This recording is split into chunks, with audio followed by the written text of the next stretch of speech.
So in this video, I'm going to show you how to add questions. You may or may not want to do this in this workshop, but remember you've always got access to this video, so you can come back if you get to another course or down the track you'd like to add some questions to this one. So it works really similar to the last chapter where we add resources. So we make sure it's not published, edit and lock, and we go inside. Now, they work slightly different, the questions, in that you can have multiple questions at one time. So we can't have 5 slides at 5 or 5 resources at 5 seconds, but we could have 5 quizzes at 5 seconds, and it basically builds a little quiz for you, so a series of questions. Now, the way it works, again, you would be watching your video here and you might reach a point you say, I'm going to add some questions here. We're looking very happy there. And you click on Add Question. Again, choose a category. Now there's 4 types of questions. There's true and false, multiple choice where one answer is correct, multiple choice where more than one answer is correct, and fill in the blank. So let's just have a quick look at how they work. So multiple choice, fairly obvious. Today is, and I'll say Friday, and the answer is true, and we'll say, yes, it is Friday. Click on Save, and it's added that question to appear at 24 seconds. Well, I'll actually make it a little bit earlier so I can demonstrate for you. We don't want to watch the whole of the video. I'm going to add another question, this time multiple choice. Today is, and I'm going to go Monday. Now to add additional possible responses, you click on the plus sign. So we'll say Tuesday or Friday and click in the one that's correct. And again, feedback. Yes, it is Friday.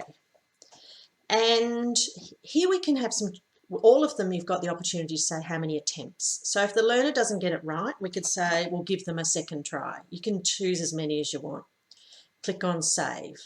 Oh, remember to put it in a category because it builds it into the question bank. So then in the future, you can repurpose these questions. The third type, again, choose our category. This is where you say today is, and we could go down here. I would probably put in brackets, choose the 2 correct. And we'll say Friday. We'll add another option, a wrong one, Monday, spring, and summer. So we'll tick in the ones that are correct. It's Friday and it's spring. So again, feedback.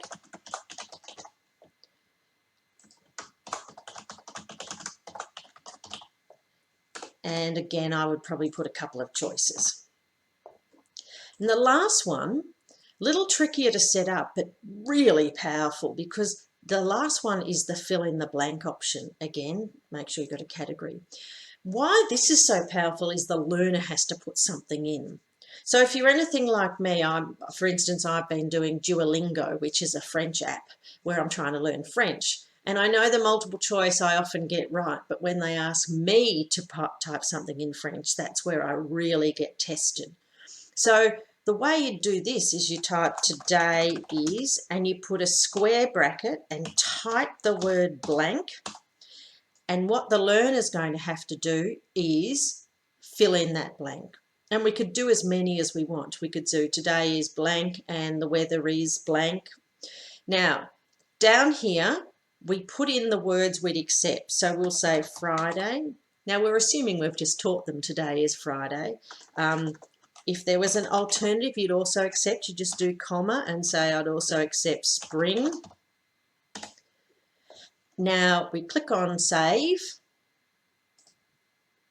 and we've made 4 quizzes at 12 seconds. So let's publish that and have a look.